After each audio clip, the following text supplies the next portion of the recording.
Brian, the conversation of what is cybersecurity seems to morph on a yearly basis. So let's have a conversation here about resilience. My question is, what levels are we talking about? What does resilience mean? Well, resilience means something different to each company. They have to figure out what their resilience target or objective is based on their level of risk, based on the cost to the organization. But the real focus is starting to shift towards how do we minimize the impact to our business operations?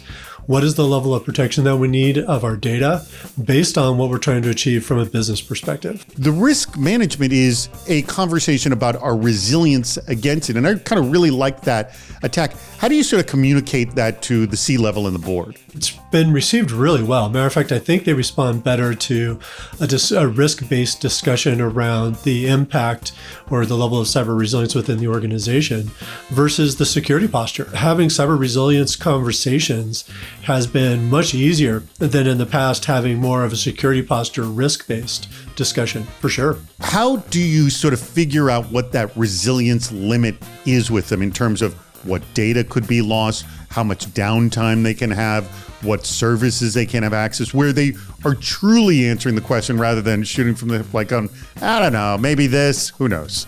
If I was to ask my business partners how much downtime could they survive or could they take, they then have to do a translation of the downtime to the business process impacts and then how that business process drives the business objectives and outcomes.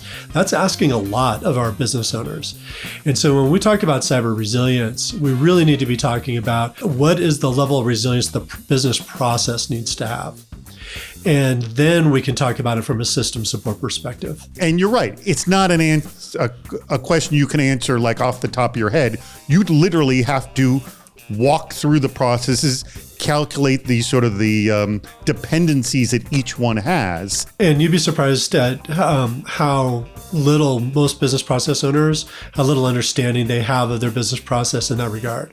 So it's very much a collaborative discussion as we start to define what those cyber resilience objectives are. What is it you're hoping to get back from our community? Yeah, I would love to understand how this challenge manifests itself within their organizations. It's one thing for me to talk about cyber resilience from a theoretical perspective and how it aligns to business objectives. But really where this becomes exciting is the practical application of this approach. Excellent. Well, guess what? We're going to be discussing this entire topic this Friday on Super Cyber Friday. The topic is, what we've been discussing about, hacking cyber resilience. Guess what? Here's all the information you need to know.